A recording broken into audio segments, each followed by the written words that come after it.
മൂത്രമൊഴിക്കാൻ പറ്റാത്തവരെയും വയറ് വീർത്തുകൊണ്ടിരിക്കുന്നവരെയും സ്റ്റക്കായിരിക്കുന്നവരെയൊക്കെ വയറ് സ്റ്റക്കായിരിക്കുന്നവരെ സമർപ്പിച്ച് പ്രാർത്ഥന.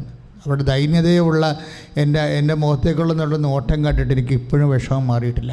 അവിടെ എല്ലാം കർത്താവേ അങ്ങയുടെ തിരുസന്നിധി ഇന്നലെ തിരുമുറുവാർന്ന വലതുകരത്തിൽ അടിപ്പിടർ പോലെ വൈദാഖാലം പോലെ ദൈവികമായ ശക്തി പരിശുദ്ധാത്മാവേ യേശുവിന്റെ ഉന്നതമായ നാമത്തിൽ പ്രാർത്ഥിക്കുന്നു.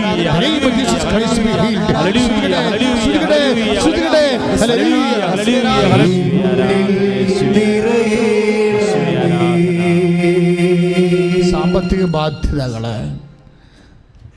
40 കോടി വരെ കടമുള്ള മനുഷ്യരെ ഈ ദിവസങ്ങളിൽ കൃപാസനത്തിൽ കണ്ടു. അതുപോലെ തന്നെ 20 ലക്ഷം 40 ലക്ഷമൊക്കെ കടമുള്ളവരെ കണ്ടു. അവിടെ ചിലരുടെയൊക്കെ ജീവിതത്തിൽ അവർക്ക് ഒന്നും വിൽക്കാനില്ല. 12 കോടി കടമുള്ളവന് വിൽക്കാനുള്ളത് വെറും 1 ഏക്കർ സ്ഥലമാണ്. 1 ഏക്കർ സ്ഥലത്തിന് ഒരിക്കലും 12 കോടി കിട്ടത്തില്ല.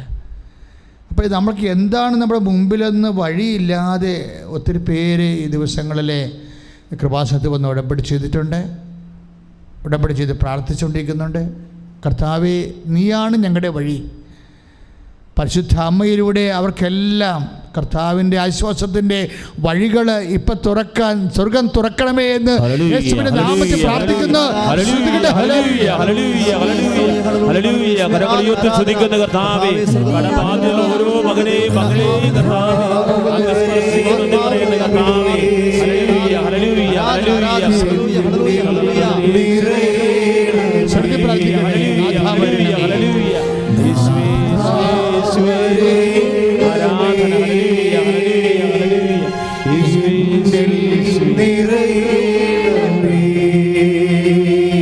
ഇന്നലെ മുതൽ ജനങ്ങളിവിടെ വരാൻ തുടങ്ങിയതാണ്. ഇന്നലെ തന്നെ രാത്രികളിലൊക്കെ വിദൂരദേശങ്ങളിലുള്ളവർ വന്ന് ഈ പ്രദേശങ്ങളൊക്കെ താമസിച്ചിട്ട് രാവിലെ ശുശ്രൂഷയ്ക്ക് വേണ്ടി എത്തിയിരിക്കുകയാണ്. ഇന്ന് ശുശ്രൂഷയ്ക്ക് പങ്കെടുത്തുകൊണ്ടിരിക്കുന്ന മക്കളെ മുഴുവനും കർത്താവേ, അങ്ങ് ഒത്തിരിയേറെ മക്കളെ കൃപാസനത്തിൻ്റെ ഉള്ളിൽ വെച്ചുകൊണ്ട് അങ്ങയുടെ സാന്നിധ്യത്തിലെ ആരാധന നടക്കുമ്പോഴും സുഖപ്പെടുത്തിയിട്ടുണ്ട്. അതുപോലെ കർത്താവേ, ഞങ്ങൾ പ്രാർത്ഥിക്കുന്ന സമയങ്ങൾ കൃപാസനത്തിൽ നിറഞ്ഞിരിക്കുന്ന എല്ലാ മക്കളുടെ മേലും അങ്ങയുടെ വിശുദ്ധമായ വലതുകരം, തിരുമുറുവാർന്ന വലതുകരം, അണിപ്രതാർന്ന വലതുകരം, കർത്താവിൻ്റെ സ്പർശനം കർത്താവേ ഓരോ മക്കൾക്ക് ഈ നിമിഷം അനുഭവിക്കാൻ ഇടയാക്കണമേ. കർത്താവേ, ഞങ്ങളുടെ യോഗ്യത കൊണ്ടല്ല, അങ്ങയുടെ പീഡാനുഭവത്തിൻ്റെ യോഗ്യതയാൽ, അങ്ങയുടെ കുരിശുമണ്ഡലത്തിൻ്റെ യോഗ്യതയാൽ, അങ്ങ് ഉയർത്തെഴുന്നേൽപ്പിൻ്റെ യോഗ്യതയാൽ കർത്താവേ അവരെ സ്പർശിക്കണമെന്ന് പ്രാർത്ഥിക്കുന്നു. ഈശോ ഈശോ അങ്ങയുടെ വിശുദ്ധ പൗരോഹിത്യത്തെ മഹത്വപ്പെടുത്തണമേ. കർത്താവേ, അങ്ങനെ സഭയിലുള്ള സാന്നിധ്യം പ്രകടമാക്കണം. അമ്മേ, പരിശുദ്ധമേ, ദേവമാതാവേ, ഇപ്പോൾ പ്രാർത്ഥിച്ചുകൊണ്ടിരിക്കുന്ന ഓരോ മക്കളുടെ മേല് അടിപൊളി പോലെ വൈദാഖാലം പോലെ ദൈവത്തിന്റെ ശക്തി ഒഴുകട്ടെ. ശ്രുതികട്ടെ, ശ്രുതികട്ടെ.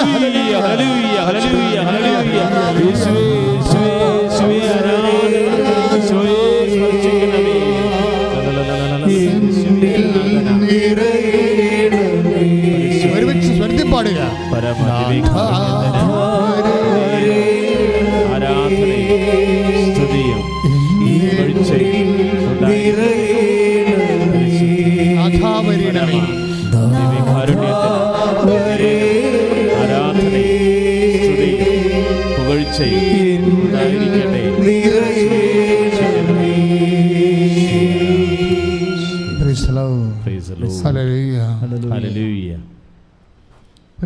എപ്പോഴും ഈ ദിവസങ്ങളിലെ ഒരു ഡെയ്സി ജോസ് എന്നും പറഞ്ഞ് ആലപ്പുഴക്കാരത്തെ ഒരു സഹോദരി ഒരു സാക്ഷ്യം പറഞ്ഞു.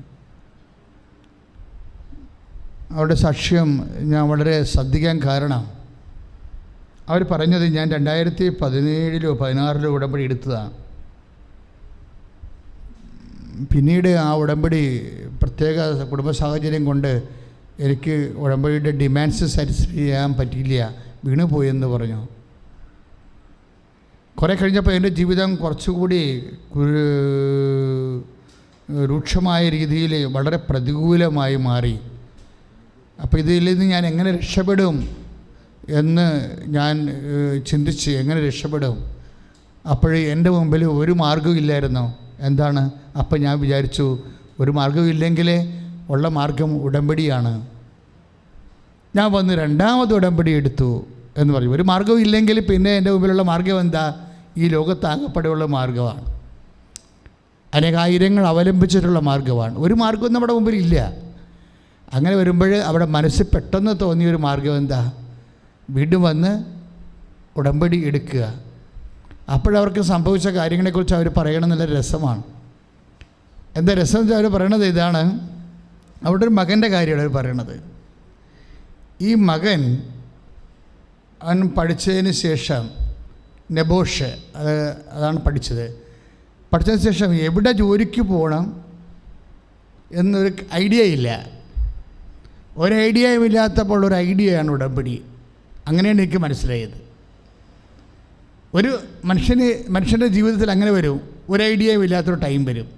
How to move, where to move, we don't know, അറിയാൻ പറ്റാത്ത അവസ്ഥ. അപ്പോൾ ഒരു ഐഡിയയും ഇല്ലാത്തപ്പോൾ അവർ എന്ത് ചെയ്യണമെന്ന് അറിയാൻ പാടില്ല. അപ്പോൾ അവരൊന്ന് ഉടമ്പടി എടുത്ത് ഈ മകനെ ഓർത്തിട്ടാണ് ഈ ഉടമ്പടി എടുക്കുന്നത്. ഇപ്പം പഠിച്ച് നിൽക്കുകയാണ്, പക്ഷേ എങ്ങോട്ടാണ് ഇവനെ കൊണ്ടുപോകേണ്ടത്, എവിടെ നിന്ന് ഇവന് ജോലി കിട്ടുമെന്നൊരു ഐഡിയ ഇല്ല. നമുക്ക് ഐഡിയ ഇല്ലെങ്കിൽ ദൈവത്തിന് നമ്മളെക്കുറിച്ച് ഐഡിയ ഉണ്ടെന്നാണ് എൻ്റെ അർത്ഥം, അല്ലെങ്കിൽ ഇല്ല, ഒരിക്കലും ഇല്ലെന്നല്ല എൻ്റെ അർത്ഥം. ഒരു വിഷയത്തെക്കുറിച്ച് ഐഡിയ കിട്ടണില്ല എന്നുണ്ടെങ്കിൽ, അല്ലെങ്കിൽ ഒരു വിഷയം നമുക്ക് ചെയ്യാൻ പറ്റണില്ല എന്നുണ്ടെങ്കിൽ അതൊരിക്കലും പറ്റത്തില്ല എന്നല്ല എൻ്റെ അർത്ഥം, ദൈവത്തിന് പറ്റുമെന്ന് എൻ്റെ അർത്ഥം. Price the Lord. അതാണ് ദൈവത്തിന് ഒന്നും അസാധ്യമല്ലല്ലോ എന്ന് പറഞ്ഞ വചനം. ഇപ്പം നമ്മൾ വിശുദ്ധ ലൂക്കാസ് സുവിശേഷം 1:37 പറയത്തില്ലേ, ദൈവത്തിന് ഒന്നും അസാധ്യമല്ലല്ലോ. ഇപ്പം നമുക്ക് സാധ്യമല്ല എന്ന് വെച്ചാൽ അതിൻ്റെ പാരലൽ ടൈം എന്താണ്, ദൈവത്തിന് സാധ്യമാണെന്നാണ്. നമുക്ക് നമ്മുടെ നെഗറ്റീവ് എപ്പോഴും വിശ്വാസിക്ക് പോസിറ്റീവായിട്ടാണ് വർക്കൗട്ട് ചെയ്യണത്. നമുക്ക് സാധ്യമല്ല എന്ന് വെച്ചാൽ അതിൻ്റെ അർത്ഥം എന്താണ്, ദൈവത്തിന് ഈ വിഷയം സാധ്യമാണെന്ന് അതിൻ്റെ അർത്ഥം. അല്ലാതെ നെവറായി നമ്മൾ എന്നേക്കുമായിട്ട് അത് സാധ്യമല്ല എന്നല്ല. നമുക്ക് സാധ്യമല്ല, അല്ലെങ്കിൽ വൈദ്യശാസ്ത്രത്തിന് സാധ്യമല്ല എന്ന് പറഞ്ഞാൽ അതിൻ്റെ അർത്ഥം ദൈവത്തിന് സാധ്യം ആണെന്നാണ്. വൈദ്യശാസ്ത്രത്തിന് സാധ്യമല്ല. ഇപ്പം എത്ര സാക്ഷ്യങ്ങളാണ് ഞാൻ കഴിഞ്ഞ ദിവസങ്ങളൊക്കെ പറഞ്ഞത് നിങ്ങളോട്. ഇപ്പം ഒരു കാരണവശാലും മക്കളെ കിട്ടത്തില്ല, നിങ്ങൾ ഗർഭപാത്രം മുറിച്ച് കളയൂ എന്നല്ല പറഞ്ഞത്. അതിൽ നിറയെ സിസ്റ്റ് മരുന്ന് കഴിക്കും തോറും കുരുക്കളെ കൂടി വരണ ഗർഭപാത്രത്തെക്കുറിച്ച് പിന്നെ ബ്ലീഡിങ് സ്റ്റാർട്ട് ചെയ്ത്. ഇപ്പോൾ ഡോക്ടർ എന്നാ പറയണത്, ഗർഭപാത്രം മുറിച്ച് കളയൂ, അല്ലെങ്കിൽ ഇനിയും ബ്ലീഡിങ് ഉണ്ടായി നിങ്ങളുടെ വെയിറ്റ് ലൂസ് ചെയ്ത് നിങ്ങൾ ചത്തുപോകും. അപ്പോഴേ വൈദ്യശാസ്ത്രം അവിടെ ഏതാണ്ട് ഇടിച്ച് നിൽക്കുക. ഇവിടെ എന്താ ചെയ്യണത്, ഇവർ അലപ്പ കണ്ടിട്ടില്ല, ഉടമ്പടി ചെയ്തിട്ടില്ല. ഇവിടെ അമ്മ ഉടമ്പടി ചെയ്തിട്ടുണ്ട്. ഉടമ്പടിയുമായിട്ട് എന്തെങ്കിലും ഒരു വിദൂര ബന്ധം നിങ്ങൾക്ക് ഉണ്ടെങ്കിൽ നിങ്ങൾ രക്ഷപ്പെടുമെന്ന് എനിക്ക് പറയാനുള്ളത്. എന്താ കാര്യം, ഇവർ ഉടമ്പടി ചെയ്തിട്ടില്ല. ഈ നേഴ്സാണ് അവർ ഉടമ്പടി ചെയ്തിട്ടില്ല. അവർ ആലപ്പുഴ വന്നിട്ടില്ല. ആരാ വന്ന് ആലപ്പുഴ? അവിടെ അമ്മ വന്നു, അമ്മായിയമ്മ വന്നു, 2 ഉടമ്പടി എടുത്തുകൊണ്ട് പോയിട്ടുണ്ട്. അവിടെ ഉടമ്പടി തൈലം ആണ് ഇവരെടുത്ത് എടുത്തിട്ട് വിശ്വപ്രമാണം ചൊല്ലി അവരുടെ അടിവയറ്റ് തേക്കണ ആ ഒരു ആഴ്ച തന്നെ അവർ പ്രഗ്നൻ്റ് ആവും. ഇതാണ് വ്യത്യാസം. തെക്കണ അവർക്ക് ആരും അറിയത്തില്ല. ഉടമ്പടി ആലപ്പുഴത്തെ എന്തോ മാതാവിൻ്റെ എന്തോ തൈലമാണ്. ചിലർ വെളിച്ചെണ്ണ എന്നൊക്കെ പറയും. വെളിച്ചെണ്ണ അല്ല, ശുദ്ധമായ ഒലിവെണ്ണ കുർബാന അർപ്പിച്ചതിന് ശേഷം 12 തരം പ്രാർത്ഥന ചൊല്ലിയാണ് നിങ്ങൾക്ക് നേർച്ച വസ്തു തന്നിരിക്കുന്നത്. അതാണ് ഒരു തുള്ളി എന്നൊക്കെ പറയുമ്പോൾ ഞങ്ങൾ സീരിയസ് ആയിട്ട് പറയാൻ കാര്യം അതാണ്. അത് പെരട്ടുകയും ഈ മുറിച്ച് കളയാൻ പറഞ്ഞ ഗർഭപാത്രത്തിൽ കർത്താവൾക്ക് കുഞ്ഞിനെ കൊടുക്കുകയും ചെയ്യുന്നു. കൈയടിച്ച് കർത്താവ്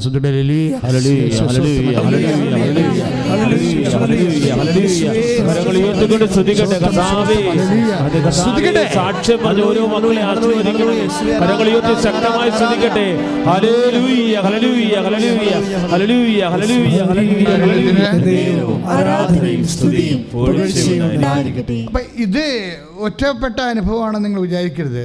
ആകസ്മികമായി ഇപ്പം ചിലർ ദൈവത്തെ വിശ്വാസമില്ലാതെ പറയുവേ, ഇതിങ്ങനെ കോയിൻസിഡൻസ് ആയിട്ട് സംഭവിച്ചതായിരിക്കും. കോയിൻസിഡൻസ് ഒന്നും അല്ലല്ലോ, കാണും പറയാമല്ലേ. അവിടെ ഇപ്പോൾ ഗർഭപാത്രത്തിൽ മുഴുവൻ കുരുക്കൾ മരുന്ന് കഴിക്കും തോറും 3 ടിപ്പടി 3 പ്രാവശ്യം അങ്ങോട്ടും ഇങ്ങോട്ടും പോകുമല്ലേ. ഗൾഫിൽ നിന്ന് സൗദിയിൽ നിന്ന് ഇങ്ങോട്ട് വരും, ഇന്ത്യയിൽ നിന്ന് പോകും, തിരിച്ചു പോകുമ്പോൾ പിന്നെയും കുരുക്കളെ കൂടും, തിരിച്ചു വരും, മരുന്ന് കഴിക്കും, തിരിച്ചു പോകും. ഇങ്ങനെ 3ാമത്തെ പ്രാവശ്യം ഡോക്ടർ പറയണത് കട്ട് ദ വൂംബ്, വേറെ യൂട്രസ് അങ്ങോട്ട് കട്ട് ചെയ്ത് കളയാൻ. വെരി സിമ്പിളാണ് യൂട്രസ് കട്ട് ചെയ്ത് കളയാൻ അവർക്ക് നിവർത്തിയില്ല. കാര്യം ബ്ലീഡിങ് സ്റ്റാർട്ട് ചെയ്ത് നന്നായിട്ട് ബ്ലീഡിങ് പോകുന്നുണ്ട്. അപ്പോൾ പിന്നീട് ഇവർ വെയിറ്റ് ലൂസ് ചെയ്ത് വരും. ആളെ രക്ഷിക്കാൻ വേണ്ടി ചെയ്യാനുള്ള അവസാന മാർഗം കട്ട് ദ യൂട്രസ്. അത് സിമ്പിളാണ് പറയാൻ. പക്ഷേ ഈശോ പറഞ്ഞെന്താണ്? ഒരു യൂട്രസ് കട്ട് ചെയ്ത് കളയാൻ പറയുന്നതിനേക്കാൾ സിമ്പിളാണ് ദൈവത്തിന് അതിലൊരു കുഞ്ഞിനെ ജനിപ്പിച്ച് തരാൻ. കൈയിടിച്ച് ശ്രുതികട്ടെ ഹല്ലേലൂയ.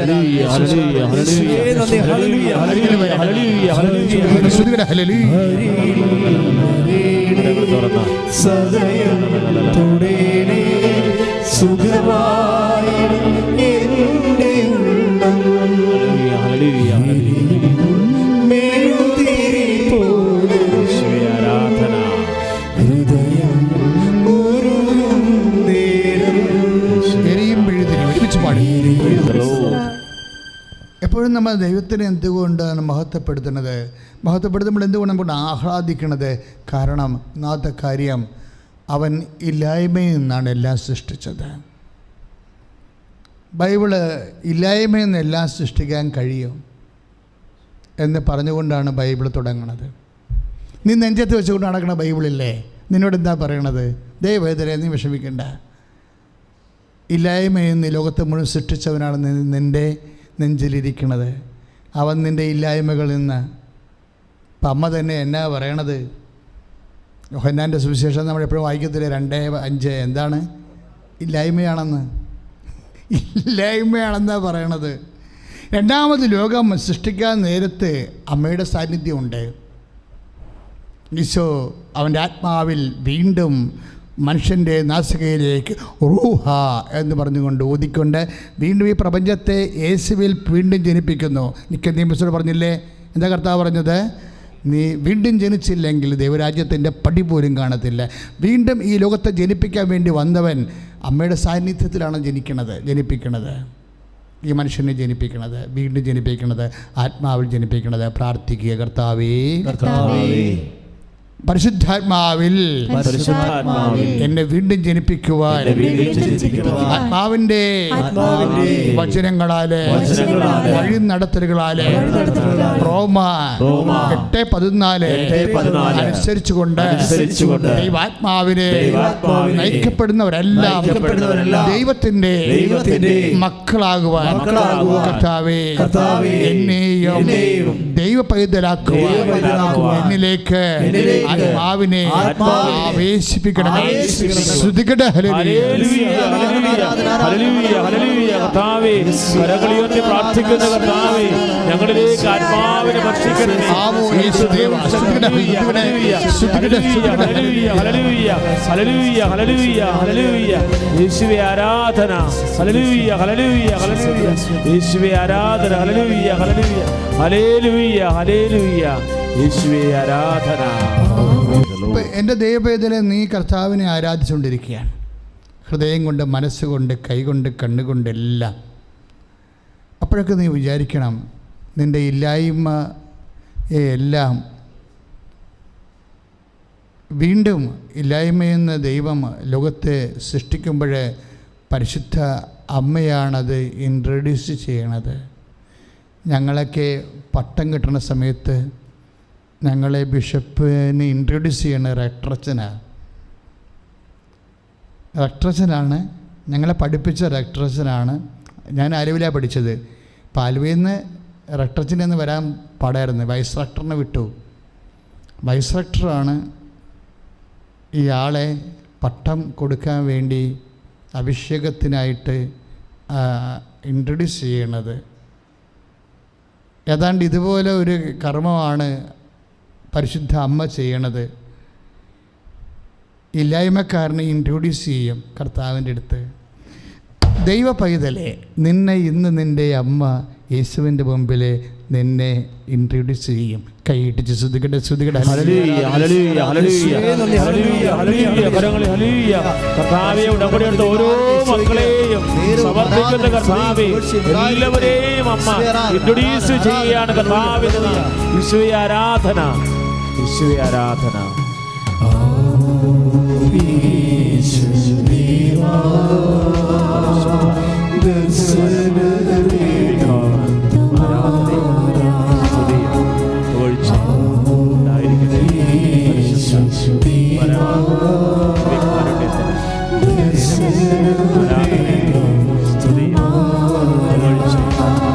പരിശുദ്ധ പരമദിവ്യകാരുണ്യത്തിന് കാരുണ്യത്തിന് അപ്പോൾ നമ്മളെ റെക്കമെൻഡ് ചെയ്യുമ്പോഴേ, നമ്മളെ പരിശുദ്ധ അമ്മ ഈശോയുടെ നമ്മളെ റെക്കമെൻഡ് ചെയ്യുമ്പോഴേ, അമ്മ എന്താണ് റെക്കമെൻഡ് ചെയ്യുന്നതിലൂടെ ഉദ്ദേശിക്കുന്നത്? നമ്മുടെ ഇല്ലായ്മയെ കർത്താവിൻ്റെ ശ്രദ്ധയിൽ പെടുത്തുക. Praise the lord. It is very simple അല്ലേ? നമ്മളെ ഇൻട്രൊഡ്യൂസ് ചെയ്യുമ്പോഴേ അമ്മ ഉദ്ദേശിക്കുന്ന ഒരു ഉദ്ദേശമുണ്ട്. എന്താ കാര്യം? നമ്മുടെ ഇല്ലായ്മയെ കൂടി യേശുവിൻ്റെ ശ്രദ്ധയിൽ പെടുത്തുക. അവർക്ക് വീഞ്ഞില്ല, അവർക്ക് ജോലിയില്ല, അവളെ IELTS പാസ്സായിട്ട് അവൾ എഴുതിയിട്ട് പാസ്സാകണില്ല. കഴിഞ്ഞ ദിവസങ്ങളൊരു സാക്ഷ്യം വന്നത് സ്തുതിക്കട്ടെ ഹല്ലേലൂയ കർത്താവേ, ഉടമ്പടിയുടെ എല്ലാ മക്കളെയും സമർപ്പിച്ച് പ്രാർത്ഥിക്കുന്നു. അവർ സമർപ്പിച്ച നിയോഗങ്ങളെ. അതായത് 5 പ്രാവശ്യം IELTS എഴുതി തോറ്റു. 5 പ്രാവശ്യം IELTS എഴുതി തോറ്റു. ഇപ്പോൾ 6ാമത്തെ പ്രാവശ്യം വന്ന് ഉടമ്പടി എടുത്ത് 6ാമത്തെ പ്രാവശ്യം ഉടമ്പടി എടുക്കുകയും ആ ഉടമ്പടി പ്രകാരം പരിശുദ്ധ അമ്മ അവളെ ഇൻട്രൊഡ്യൂസ് ചെയ്ത ഉടനെ യേശുവിൻ്റെ അടുത്ത് എന്താണ് ഇൻട്രൊഡ്യൂസ് ചെയ്തിരിക്കുന്നത്? പാവം 5 പ്രാവശ്യം IELTS എഴുതിയിട്ടുണ്ട്, പക്ഷേ 5ഉം തോറ്റു. അവളുടെ മനസ്സിടിഞ്ഞിരിക്കുകയാണ്. അവളുടെ മനസ്സ് വിടിഞ്ഞ് അവർക്ക് മാർക്കും ഇല്ല. 2 കാര്യവും അമ്മ പറഞ്ഞ്. അപ്പോൾ 6ാമത്തെ പ്രാവശ്യം ഉടമ്പടി എടുക്കുമ്പോൾ തീർച്ചയായിട്ടും അവൾ ജയിക്കുക തന്നെയല്ല, പിന്നെ അത് ഗ്രീൻ ചാനലിലൂടെ പോണത് ഭയങ്കര രസമാണ് കാണാൻ. അമ്മ നിനക്ക് മാർക്ക് തന്ന് ജയിപ്പിക്കുമ്പോൾ മാർക്ക് പത്രത്തിൽ ഇങ്ങനെ മാർക്ക് ലിസ്റ്റ് കണ്ടുകൊണ്ട് സന്തോഷിച്ചിരിക്കുകയില്ല. അമ്മ നിനക്ക് മാർക്ക് തന്ന് ജയിപ്പിക്കുമ്പോൾ അതിൻ്റെ അർത്ഥം ജോലി കിട്ടിയെന്നതിൻ്റെ അർത്ഥം. കൈയിടിച്ച് ശ്രുതികട ഹല്ലേലൂയ.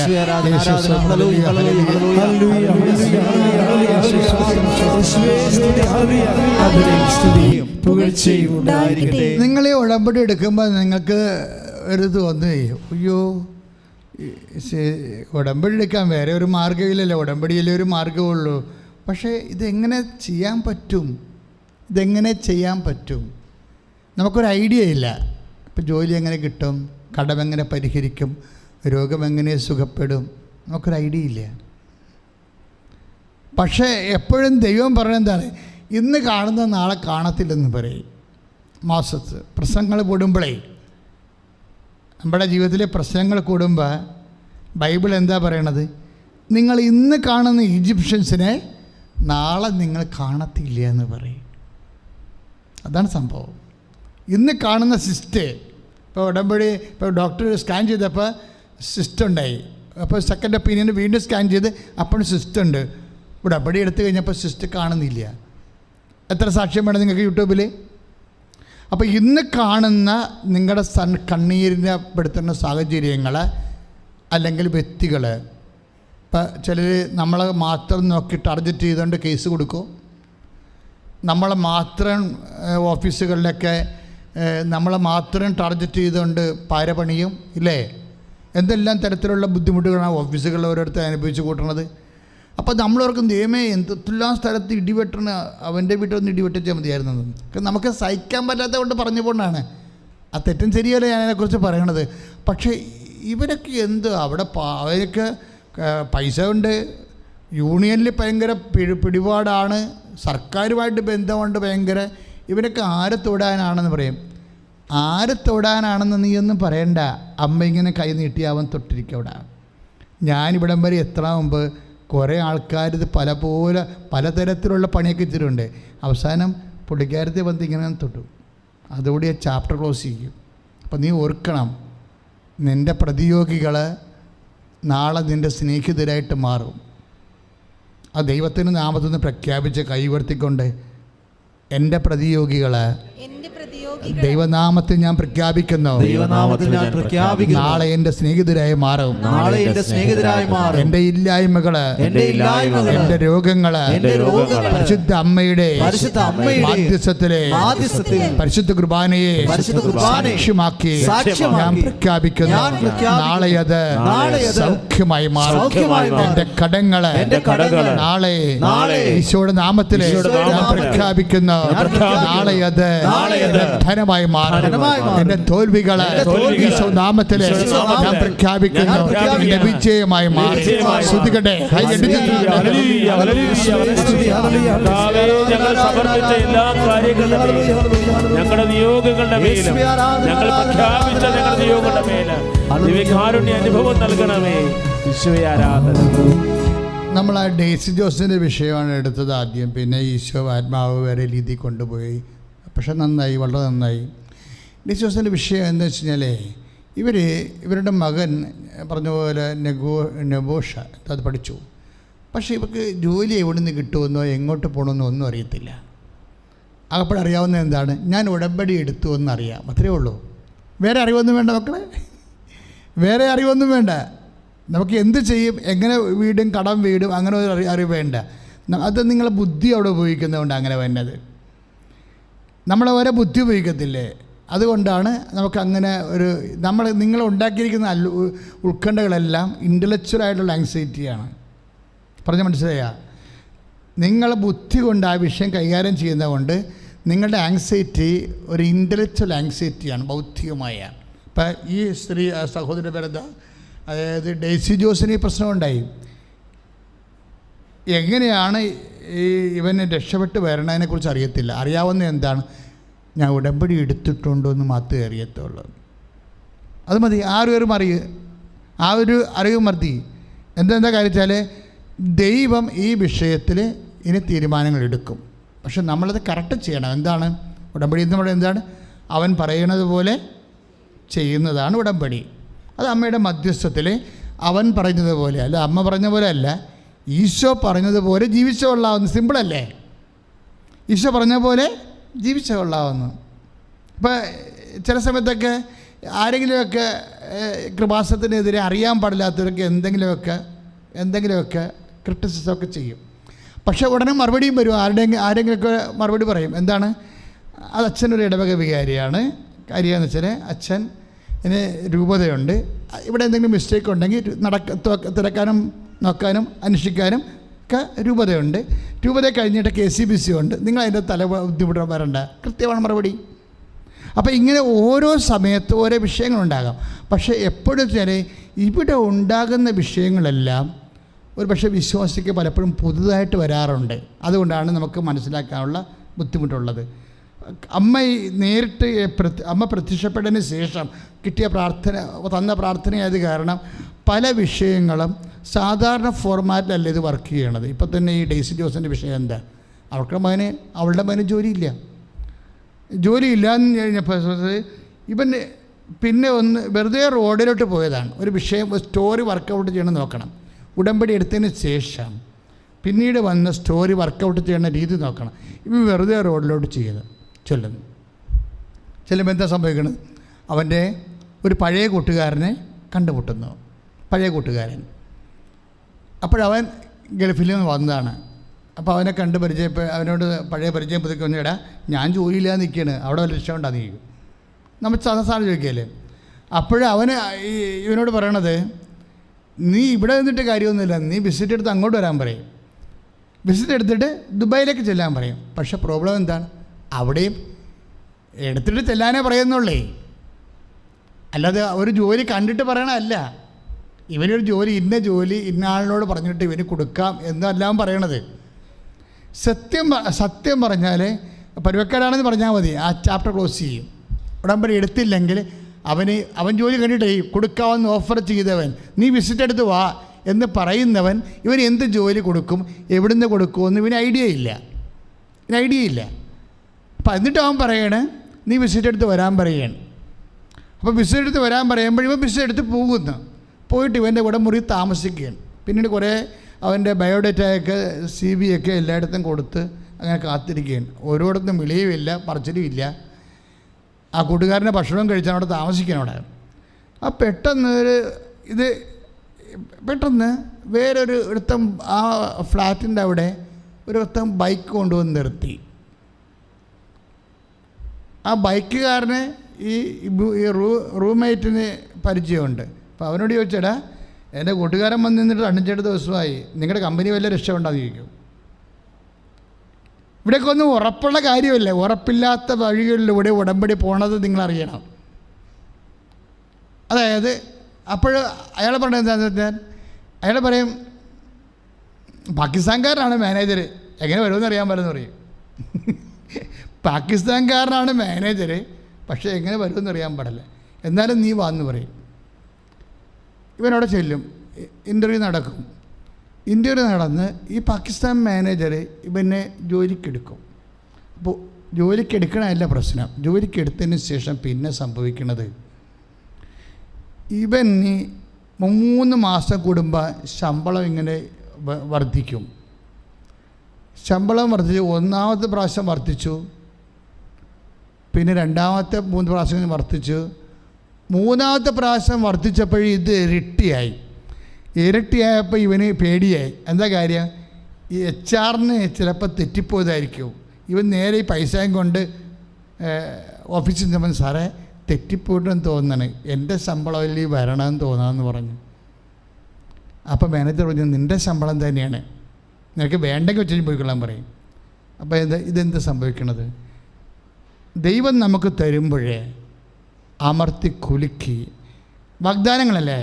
അതായത് നമ്മൾ 6:36 വിശുദ്ധ ലൂക്കായുടെ സുവിശേഷം എന്താണ്, ദൈവം തരുമ്പോഴേ. അപ്പം നിങ്ങളെന്താ സംഭവിക്കണമെന്ന് അറിയാം, ദൈവം തരുന്നതായിട്ട് കണക്കാക്കത്തില്ല ചില ആൾക്കാർ. കാര്യങ്ങളെ കണ്ടു കഴിയുമ്പോൾ ദൈവം തരുന്നതായിട്ട് കണക്കാക്കണം. ഇപ്പം കഴിഞ്ഞ ദിവസങ്ങളൊരു അമ്മ പറഞ്ഞു, ദൈവം തരുന്നതായിട്ട് കണക്കാക്കിയ എന്താ ഗുണമെന്നറിയാമോ, കർത്താവ് തരുന്ന രീതികളുടെ അത് വിശുദ്ധ ലൂക്ക 6:36 എന്താണ്, അവൻ തരുമ്പോൾ അമർത്തി കുലുക്കി നിറച്ച് അളന്ന് അവൻ നിൻ്റെ മടിയിലോട്ട് ചൊരിയും. കൈയിടിച്ച് ശ്രുതികട ഹല്ലേലൂയ, യേശു സ്തോത്രം, ഹല്ലേലൂയ ഹല്ലേലൂയ ഹല്ലേലൂയ ഹല്ലേലൂയ ഹല്ലേലൂയ.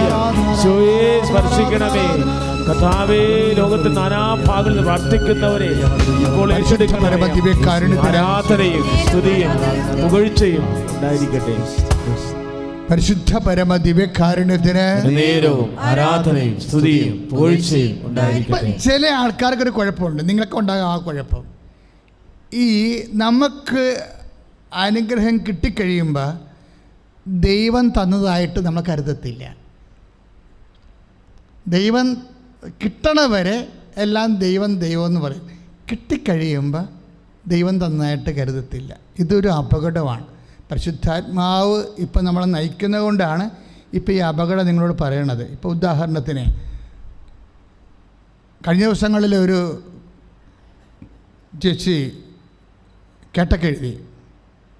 ഇപ്പോൾ കേട്ടൊക്കെ എഴുതിയതിന് ശേഷം എൻ്റെ അടുത്ത് വന്നു, അതാ സാക്ഷി എന്ന് കിടപ്പുണ്ടത് യൂട്യൂബിൽ, അത് നിങ്ങൾ ശ്രദ്ധിക്കണം. അപ്പോൾ കേട്ടൊക്കെ എഴുതിയിട്ട് ചേച്ചി മോള് കണക്കെല്ലാം കൂട്ടി നോക്കിയപ്പോൾ ഒരു 94 മാർക്ക് കിട്ടും. 94 മാർക്ക് കിട്ടും അവൾക്ക്. അപ്പോൾ എന്നോട് പറഞ്ഞു 94 മാർക്ക് കിട്ടും അച്ഛാ എന്ന് തോന്നണമെന്ന് പറഞ്ഞു. അപ്പോൾ ഞാൻ ഇവളുടെ തലയൊക്കെ വെച്ചിട്ട് പറഞ്ഞു, എടി കർത്താവ് 93 കാണിക്കുന്നുള്ളൂ എന്ന് പറഞ്ഞു. ഇതാണ് ഞാൻ പറഞ്ഞത്, ഇത് വ്യത്യാസം പറഞ്ഞ ഇതാണ്. അപ്പോൾ റിസൾട്ട് വന്നപ്പോൾ കറക്റ്റ് കർത്താവ് കാണിച്ച 93. ആ മാർക്ക് ആര് തന്നതാണ്? കർത്താവ് തന്നതാണത്. അത് എന്തിനാണ് അങ്ങനെ ദർശനം തരണത്? ആ മാർക്ക് അവളുടെ യോഗ്യതയല്ല, നോട്ട് ബൈ മെറിറ്റ് എന്ന് അതിൻ്റെ അർത്ഥം. അവിടെ എന്താ പറഞ്ഞിരിക്കുന്നത്? നോട്ട് ബൈ ഉടമ്പടി എങ്ങനെയാണ് വർക്കൗട്ട് ചെയ്യണത്? Not by merit but by grace. ഉടമ്പടിയുടെ തിയറി അതാണ്. എന്താണ്? നിൻ്റെ യോഗ്യത കൊണ്ടല്ല, മറിച്ച് കർത്താവിൻ്റെ കൃപ കൊണ്ട്. എപ്പോഴും ഉടമ്പടി വർക്ക് ചെയ്യണം. ഇപ്പോൾ അവളോട് 94 93 ഈശോ വരാൻ പോകണം. ആ കേട്ടക്കിൻ്റെ എക്സാം നോക്കിയിട്ടില്ല, വരാൻ പോകുന്ന റിസൾട്ടിനെ കുറിച്ചാണ് പറയണത്. 94 നിനക്ക് കിട്ടാൻ പോണത് 93 പറയും. അതെന്ന് പറയേണ്ട കാര്യം എന്ന് വെച്ചാൽ കർത്താവാണ് ആ മാർക്ക് അവൾക്ക് കൊടുത്തതെന്ന് പറയണം. അപ്പം നിങ്ങളോർക്കും, അയ്യോ കർത്താവ് കേട്ടൊക്കെ ഇങ്ങനെ പരീക്ഷ നോക്കുക. എൻ്റെ മോളെ, കർത്താവ് നോക്കാത്ത ഒന്നുമില്ല, എല്ലാം നോക്കും, എല്ലാം കാണും. നിൻ്റെ ദൈവത്തിൻ്റെ കണ്ണുകൾ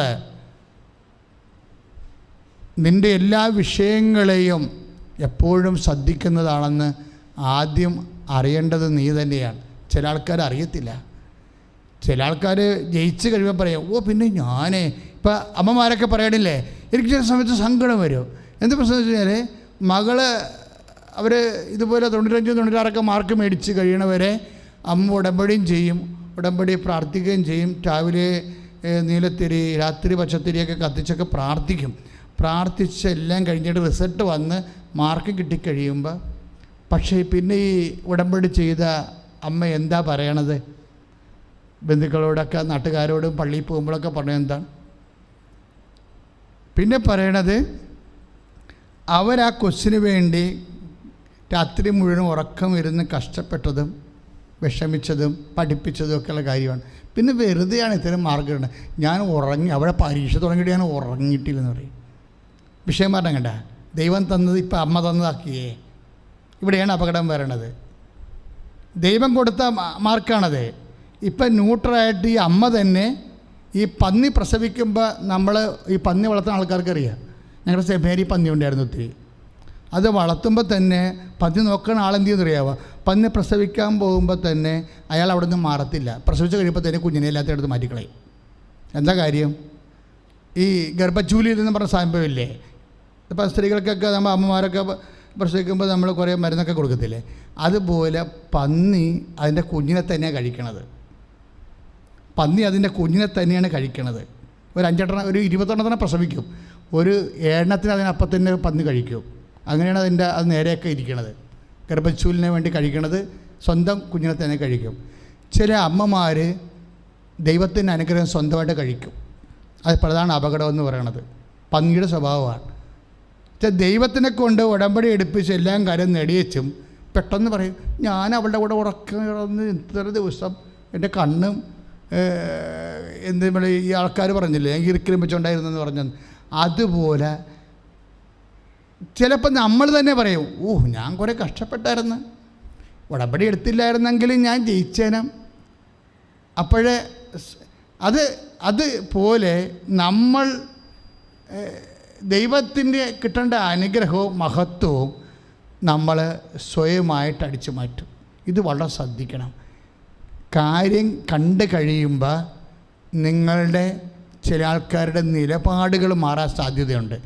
ഇതുകൊണ്ടാണ് ഉടമ്പടി ലാഗ് ചെയ്യാൻ സാധിക്കും. മനസ്സിലായില്ലേ? ചില ചോദിക്കത്തില്ലേ, എൻ്റെ അച്ഛാ ഇത് എന്താ വസ്തു വിറ്റ് മാറാത്തത്, എന്താ അച്ഛാ വസ്തു വിറ്റ് മാറാത്തത് എന്ന് ചോദിക്കും. അപ്പോൾ ഞാനൊരു കാശിന് അനുസരിച്ച് കൊടുക്കും. അപ്പോൾ വസ്തു അത് വിറ്റ് മാറും. വിറ്റ് മാറിയിട്ട് പിന്നെ 2-3 മാസം കഴിയുമ്പോൾ തന്നെത്താൻ അയ്യോ അതിപ്പോൾ ആൻ്റപ്പൻ്റെ വസ്തു അപ്പുറത്ത് വിറ്റല്ല, അശോകൻ്റെ വസ്തു ഇപ്പുറത്ത് വിറ്റല്ല, അതുപോലെ ഇതും വിറ്റ് പോയതാണ്. തീർന്നില്ലേ? കർത്താവ് ഞൊട്ടി. ഇതുപോലുള്ള അഭ്യാസങ്ങൾ കാണിക്കും. പക്ഷെ നിങ്ങളാ പരിപാടി കാണിക്കുമെന്ന് കർത്താവിന് നേരത്തെ അറിയാം. അതുകൊണ്ടാണ് ഉടമ്പടി ലാഗ് ചെയ്യാൻ കാരണം. കാര്യം ദൈവത്തിന് കൊടുക്കേണ്ട മഹത്വം കിട്ടിക്കഴിയുമ്പോൾ നിങ്ങൾ സൃഷ്ടവസ്തുക്കൾക്ക് കൊടുക്കും. പണ്ട് മുതലേ മനുഷ്യൻ്റെ ഒരു അപകടമാണിത്. അതുകൊണ്ട് എൻ്റെ മക്കൾ ഇപ്പം തന്നെ തീരുമാനിക്കണം, കർത്താവേ ഈ സംഭവം നടന്ന എൻ്റെ മരണം വരെ ഇതിൻ്റെ ക്രെഡിറ്റ് ഞാൻ അങ്ങേക്കല്ലാതെ വേറെ ആർക്കും കൊടുക്കത്തില്ല. കാര്യം അത് ഭയങ്കര അപകടം, 1-ാം പ്രമാണത്തിൽ ലംഘനമാണ്. നമ്മൾ ദൈവത്തിന് കൊടുക്കേണ്ട ഒരു മഹത്വം, ഇപ്പോൾ വസ്തു വിറ്റ്, അല്ലെ കല്യാണം നടന്ന്, അല്ലെ ജോലി കിട്ടി, അല്ലെ പ്രൊമോഷൻ നടന്ന്, അല്ലെ ക്യാൻസർ സുഖപ്പെട്ടു, ഈ സംഭവം നമ്മളിത് കണ്ടു കഴിയുമ്പോൾ ആർക്കെങ്കിലും വൈദ്യശാസ്ത്രത്തിനോ അല്ലെങ്കിൽ നമ്മുടെ പഠനത്തിന് നമ്മുടെ സ്വന്തം കഴിവായിട്ട് മാറ്റിയോ ഇങ്ങനെ വകമാറ്റി ചിലവഴിക്കരുത്. കണക്കിൽ മാത്രമല്ല, ഇതുപോലെ കർത്താവിൻ്റെ കാര്യത്തിൽ നമ്മളെ വകമാറ്റി ചിലവഴിക്കും. ദൈവത്തിന് കൊടുക്കേണ്ടത് ദൈവത്തിന് കൊടുക്കത്തില്ല. ഇത് ആദ്യം മുതലേ ഉള്ള വിഷയമാണ്. ആദ്യം മുതലേ ഇതിനെതിരെയാണ് ഈ 1-ാം പ്രമാണം വരണത്. നിൻ്റെ കർത്താവ് ദൈവം ഞാനാകുന്നു, ഞാൻ ഇല്ലാതെ മറ്റൊരു ദൈവം ചിലപ്പോൾ ഞാൻ സ്വയമായിട്ട് തന്നെ മാറിപ്പോകും. ഇപ്പോൾ ഞാൻ പരീക്ഷ ജയിച്ചു, എനിക്ക് നല്ല മാർക്ക് കിട്ടി, അഡ്മിഷൻ കിട്ടി. അതെന്താ ചെയ്യണമെന്നറിയാം? എന്താ കുഴപ്പമെന്ന് പറയുന്നത്, ഇപ്പോൾ നമ്മൾക്ക് ഒരു അഡ്മിഷൻ കിട്ടി, അതിലൊരു നല്ല മാർക്ക് കിട്ടിയെന്ന് വിചാരിച്ചോ, ആസ്ട്രോഫിസിക്സ് അല്ലെങ്കിൽ മൈക്രോബയോളജി എന്തെങ്കിലും വിഷയത്തിന് അഡ്മിഷൻ അപ്പോൾ എന്നിട്ട് നമുക്ക് ഇപ്പോൾ ISROയിൽ നമുക്ക് ജോലി കിട്ടി. അപ്പോൾ നമ്മളവിടെ ചിലപ്പോഴുണ്ട് നമ്മളെക്കാൾ മാർക്ക് കുറഞ്ഞാൽ അവിടെ ISROയിൽ ഇരിക്കണത്. അന്ന് മുതൽ നമ്മുടെ വിശ്വാസം മാറും. എന്താ കാര്യം? എന്നേക്കാൾ 1-2 മാർക്ക് മാത്സിന് ഇല്ലായിരുന്ന ആളാണ് ഇപ്പോൾ IAS ROയിൽ കയറിയിരിക്കുന്നത്. അപ്പം അവൾ കയറിയെങ്കിൽ അല്ലെങ്കിൽ അവൻ കയറിയെങ്കിൽ അതുപോലെ ഞാൻ കയറി. ഇതിൻ്റെ അകത്ത് ദൈവത്തിന് എന്താ പ്രശ്നം? ഇതാ വിഷയം. അത് നമ്മളെപ്പോഴും അപകടകരമായിട്ട് വരാൻ സാധ്യതയുള്ള വിഷയമാണ്. എന്ന് വെച്ചാൽ പലപ്പോഴും ഡമ്മികൾ വരും, അനുഗ്രഹത്തിൻ്റെ ഡമ്മികൾ. നമ്മളൊരു സംഭവം നടക്കുമ്പോൾ, ഇപ്പോൾ എൻ്റെ സ്ഥലം വിറ്റുമാറി, അപ്പോൾ എൻ്റെ സ്ഥലം വിറ്റുമാറിയപ്പോൾ ഞാനവിടുത്തെ ഇടവക പള്ളിയിൽ അതൊക്കെ ചോരി കാണല്ല, വികാരച്ചനെ പോയി കണ്ടിട്ട് എന്തെങ്കിലും അതിന് സമാധാനം ഉണ്ടാക്കും. നമ്മൾ ഈ പള്ളി ഇരിക്കുന്ന സ്ഥലത്ത് തന്നെ ചോറുണ്ട്, അത് നമ്മൾ കണ്ടതാണ്. അപ്പോൾ നമ്മൾ മേലായിട്ട് വായിട്ട് നോക്കിയപ്പോൾ മുകളിൽ വെള്ളം തന്നെ. അപ്പോൾ നമ്മൾ പറഞ്ഞു, ദൈവമേ എൻ്റെ ആ പറമ്പ് വിറ്റുമാറിയ വികാരച്ചനെ കൊണ്ടുപോയി അല്ലെങ്കിൽ കൈക്കാരനോട് പറഞ്ഞിട്ട് ആ സ്തംഭം കർത്താവിൻ്റെ ആലയം ഒന്ന് ചർച്ച നടത്താമെന്ന് ഞാൻ വിചാരിച്ച് ഞാനപ്പോൾ എൻ്റെ സ്ഥലം വിറ്റുമാറിക്കഴിഞ്ഞപ്പോൾ ഒരാഴ്ച കഴിഞ്ഞപ്പോൾ എൻ്റെ സ്ഥലം മാത്രമല്ല വിറ്റുമാറിക്കണം, ഗ്രിഗറിയുടെ സ്ഥലവും വിറ്റുമാറിയിട്ടുണ്ടല്ലോ. പിന്നെ എൻ്റെ സ്ഥലം വിറ്റുമാറിയ മാത്രം ദൈവത്തിൻ്റെ കയ്യിലേക്ക് എങ്ങനെയാണ് ദൈവത്തിൻ്റെ കെയർ ഓഫിലാക്കണത് എന്ന് ഞാൻ പിശാച് ഇങ്ങനെ ശത്രു ചെയ്ത പണികളുണ്ടാവും എപ്പോഴും. പ്രഭു അങ്ങ് നല്ല വിത്തല്ലേ വിതച്ചത്, പിന്നെ കളകൾ എങ്ങനെ ഉണ്ടായി? അനുഗ്രഹത്തിൻ്റെ കളകൾ. ബൈബിളിലൊരു ചോദ്യമില്ലേ?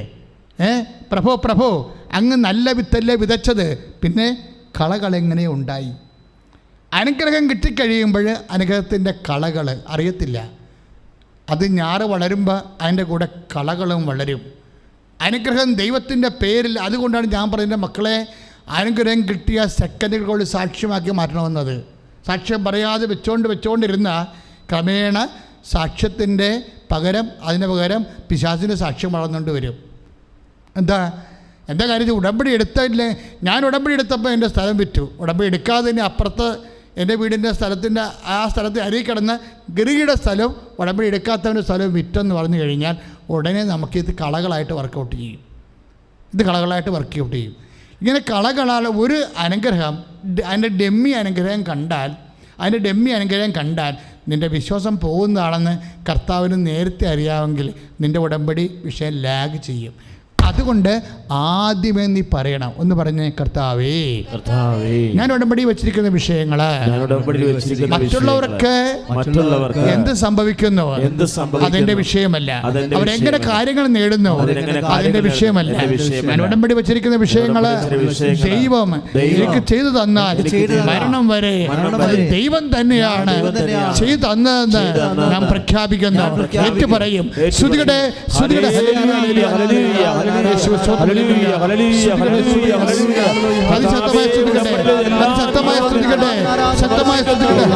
പരമദിവ്യകാരുണ്യത്തിന്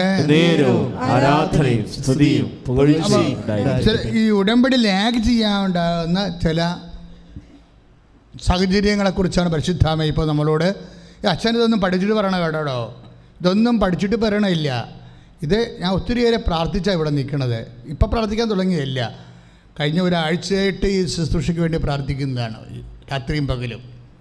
അപ്പോൾ നമുക്ക് ഉണ്ടാകുന്ന മിസ്റ്റേക്കുകളെല്ലാം പരിശുദ്ധാത്മാവിനും അറിയാം, എന്തെല്ലാം തരത്തിലാണ് ഉടമ്പടി ലാഗ് ചെയ്യാൻ സാധ്യത. അപ്പോൾ പരിശുദ്ധാത്മാവ് ഇവിടെ വരുമ്പോൾ അതെല്ലാം കൃത്യമായിട്ട് പറയും. അപ്പോൾ നിങ്ങൾക്കതെല്ലാം മനസ്സിലാവും. അപ്പോൾ ദൈവം നിങ്ങളെ അനുഗ്രഹിക്കുകയും സ്നേഹിക്കുകയും ചെയ്യുന്നതിൻ്റെ അടയാളമായിട്ടാണ് വചനങ്ങളും വചനത്തിൻ്റെ സാഹചര്യങ്ങളെല്ലാം കർത്താവ് നമുക്ക് ഒരു ജ്ഞാനം പോലെ വെളിപ്പെടുത്തി തരണത്. കൈയടിച്ച് സ്തുതിക്കട്ടെ, ഹല്ലേലൂയ. ഈ മേരി ചാക്കപ്പൻ എന്ന് പറഞ്ഞ സഹോദരി ദിവസം സാക്ഷ്യം പറഞ്ഞ മേരി ചാക്കപ്പൻ, തൃശ്ശൂർ മാനാഞ്ചിറ. അവിടെ സാക്ഷ്യം എനിക്ക് ഒത്തിരിയേറെ സാക്ഷ്യങ്ങൾ എല്ലാ ദിവസവും ഉണ്ട്. ഒരു ദിവസം ഒരു 15 സാക്ഷ്യം വെച്ച് പറയുന്നുണ്ട് കേട്ടോ. പണ്ടത്തെ പോലെയല്ല. പണ്ട് കൃപാസനം കൊറോണയ്ക്ക് മുമ്പ് വെറുതെ ഒരു ചൊവ്വാഴ്ച മാത്രമേ സാക്ഷ്യം ഉണ്ടായിരുന്നുള്ളൂ. ഇപ്പം അങ്ങനെയല്ല. ഇപ്പോൾ അച്ഛൻ ആൾക്കാരെ ഒരു ദിവസം കൊണ്ട് ഇവിടെ വെച്ച് കണ്ടുകൊണ്ടിരിക്കും. എല്ലാവരെയും കാണും. ഉടമ്പടി പുതുക്കുന്ന എല്ലാവരെയും കാണും. ഓറഞ്ച് ചീട്ടുള്ളവരുടെ ഉടമ്പടി ഒരു കൊല്ലമായും പഴക്കമുള്ള അല്ലെങ്കിൽ 9 മാസം പഴക്കമുള്ള ഉടമ്പടിക്കെല്ലാം ഓറഞ്ച് ചീട്ട് കൊടുത്തിട്ട് അവർക്ക് മെസ്സേജ് കൊടുക്കും. ഉടമ്പടി ആദ്യമായിട്ട് എടുക്കുന്നവരെ കാണുന്നുണ്ട്. എന്താ കാര്യം? ഹൈ എമർജൻസി കേസൊക്കെ വരുമ്പോൾ യെല്ലോ ചീട്ട് കൊടുക്കും, അല്ലാത്തവർക്ക് പച്ച ചീട്ട്, 1-2 പുതുക്കെ പച്ച ചീട്ട്, 1 മിനിറ്റ് സംസാരിക്കാൻ അനുവാദം കൊടുക്കും. അപ്പോൾ ഇത് നല്ല ശുശ്രൂഷയായിട്ട് നടക്കുന്ന സമയത്ത് തന്നെ ഇവിടെ സാക്ഷ്യം ആൾക്കാർ പറഞ്ഞുകൊണ്ടിരിക്കും. ഒരു ദിവസം 18, 20, 22 സാക്ഷ്യങ്ങളൊക്കെ ഒരു ദിവസം വരും. അപ്പോൾ അതിൻ്റെ അകത്ത് ഒരു സാക്ഷ്യമാണ് മേരി ചാക്കോ മാനാഞ്ചിറ. മേരി ചാക്കോ തന്നെ ശ്രുതിയുടെ അതെ, മേരി ചാക്കപ്പൻ. ഹല്ലേലൂയ, ഹല്ലേലൂയ, ആ സാക്ഷ്യം നിർത്തില്ലേ, അതിനൊരു വിഷയം എന്ന് പറയുന്നത്, അത് നിങ്ങൾ ശ്രദ്ധിക്കണം. നിങ്ങൾ ഉടമ്പടി എടുത്തവർക്ക് ഇത് വളരെ ഗുണം ചെയ്യും. ചില അവരുടെ സാക്ഷ്യത്തിൻ്റെ പ്രത്യേകത, ഒത്തിരിയോ സാക്ഷ്യം വരുമ്പോഴേ ഞാൻ ചില ടിപ്പിക്കൽ സാക്ഷ്യം എടുക്കണം. ഈ സാക്ഷ്യത്തിൻ്റെ പ്രത്യേകത എന്ന് വെച്ച് കഴിഞ്ഞാൽ, ഇവരുടെ മകൻ ഒരു ബിസിനസ് ചെയ്തു ഖത്തറിൽ.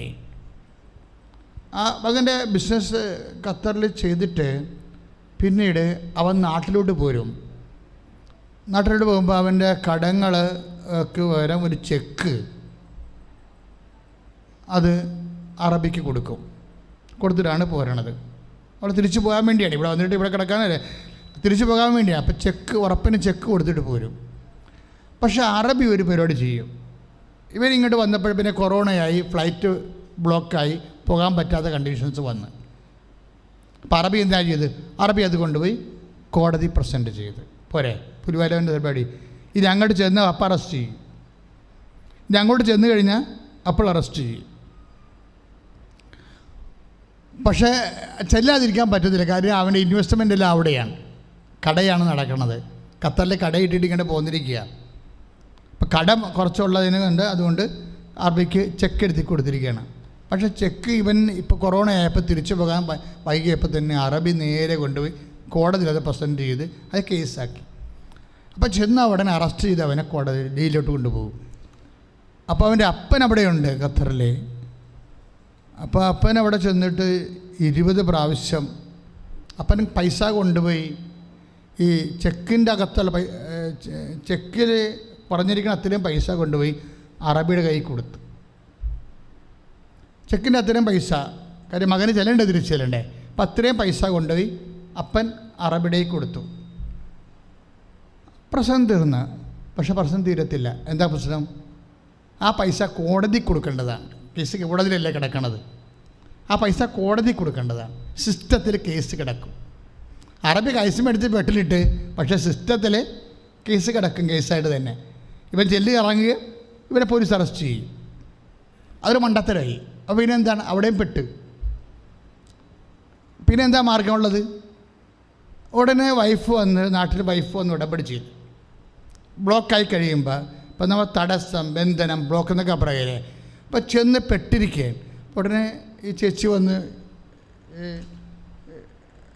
മേരി ചക്ക വന്ന് ഉടമ്പടി ചെയ്യും. ഉടമ്പടി ചെയ്തിട്ട് ഈ അപ്പം തന്നെ പല പ്രാവശ്യം ചെന്ന് 20 പ്രാവശ്യം പൈസ കൊണ്ട് അറബിക്ക് കൊടുക്കാനുള്ള കൊടുത്തിട്ടേ പിന്നെ മകനെ തിരിച്ച് ഖത്തറിൽ കൊണ്ടുവരണ്ടേ, പറ്റണിയിലില്ല. കേസ് സിസ്റ്റത്തിൽ കിടപ്പില്ലേ. പിന്നെ എന്താ മാർഗം? അറബി പോയി കോടതി പറയണം, എന്താണ്, കാശ് റെമിറ്റ് ചെയ്തിട്ടുണ്ടെന്ന് പറയണം. തരാനുള്ള കാശ് തന്നിട്ടുണ്ട്, അവനെ കേസ്, നിനക്ക് കേസില്ല എന്ന്, എനിക്ക് തരാനുള്ള കാശ് സെറ്റ് ചെയ്തിട്ടുണ്ട്, എനിക്ക് കേസില്ലെന്ന് പറയണം. കേസില്ലെന്ന് പറയണമല്ല, ആ കാശ് കോടതി കെട്ടിവെച്ചിട്ട് തിരിച്ചെടുക്കണം. കോടതിക്ക് അറിയണ്ടേ കാശ് കിട്ടിയില്ല എന്നുള്ളത്. അപ്പം ഇങ്ങനെയൊക്കെ കുറേ നൂരാൻ വരും. അതുകൊണ്ട് 20 പ്രാവശ്യം ഇവൻ്റെ അപ്പൻ ഈ അറബിയുടെ ബജ്രിസിൽ പോവും. നിങ്ങൾ ആ സാക്ഷ്യം കേട്ടതായി. കാര്യം ഒത്തിരി നല്ല ഒത്തിരി പേര് ആ സാക്ഷ്യം കേൾക്കുന്നുണ്ട്. അതായത് ബജ്രിസ് ഓഫീസിൽ പോയിട്ട് 20 പ്രാവശ്യം പോയി. അപ്പോൾ 20 ദിവസം 20 പ്രാവശ്യം പോയിട്ട് പട്ടാങ്ങി പറയും. അപ്പോൾ അറബി പറയണമെന്ന് കാര്യം എന്ന് വെച്ചാൽ, നിങ്ങൾ ഇന്ത്യക്കാരൻ്റെ കാര്യത്തിൽ ഞാൻ കോടതി വരത്തില്ല. ഞാൻ ഹൈ സാലറി ഉള്ള അറബി സിറ്റിസണാണ്, ഉദ്യോഗസ്ഥനാണ്, എനിക്ക് ഷെയിമാണെന്ന് പറയും. ഇന്ത്യക്കാരൻ്റെ കാര്യത്തിന് വേണ്ടി കോടതി ചെല്ലണത് അയാൾക്ക് ഷെയിമാണെന്ന്. കാശ് മേടിച്ച് ലോകരീടെ ചെയ്തിരിക്കുന്ന പരിപാടിയാണ്. ഇന്ത്യക്കാരൻ്റെ കാര്യത്തിന് വേണ്ടി കോടതി പറയണത് എനിക്ക് ഷെയിമാണ്, ഞാൻ വരത്തില്ലെന്ന് പറയും. 1-2 പ്രാവശ്യമല്ല. നിങ്ങളാണെന്ന് ആ ഓഫീസിൽ പോയി അറബിയോട് പറയണമെങ്കിൽ എന്ത് വിഷമം നോക്കുണ്ടാവും. അപ്പോൾ അയാൾ വരത്തില്ല, അയാൾ ഷെയിമാണ് അയാൾക്ക് വരണത്. അപ്പോൾ എന്ത് ചെയ്യും?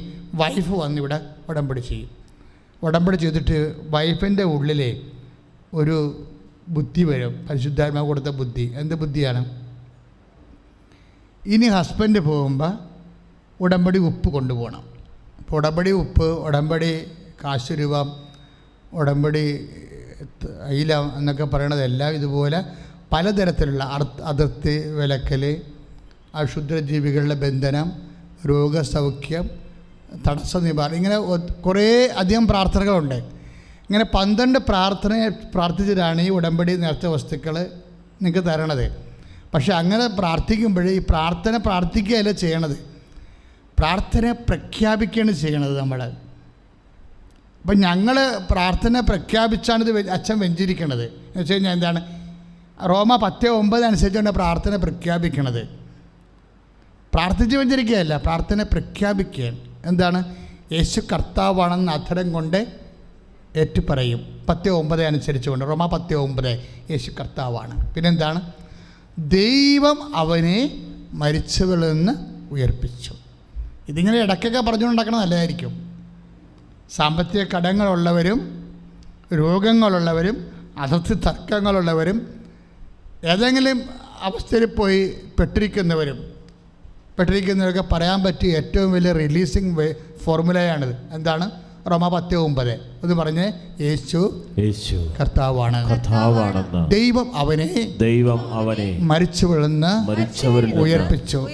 അപ്പം ഇത് വെച്ചാണ് ഈ വെഞ്ചരിപ്പ് വ്യത്യസ്തങ്ങളായ പ്രാർത്ഥന ചെല്ലുന്നുണ്ടെങ്കിലും അതിൻ്റെ അകത്ത് പവർ ഇൻകൾക്കേറ്റ് ചെയ്യണത് ഈ ഫോർമുലയാണ്. എന്താണ്, യേശു കർത്താവാണെന്ന് അധരം കൊണ്ട്. ഞാനിത് എപ്പോഴും പറയും, എല്ലാ ധ്യാനത്തിലും പറയും. എന്താ കാര്യം എന്നറിയാമോ, ജനങ്ങൾക്കതിൻ്റെ നോ ഹൗ, അതിൻ്റെ ജ്ഞാനസൂത്രം അറിയണം.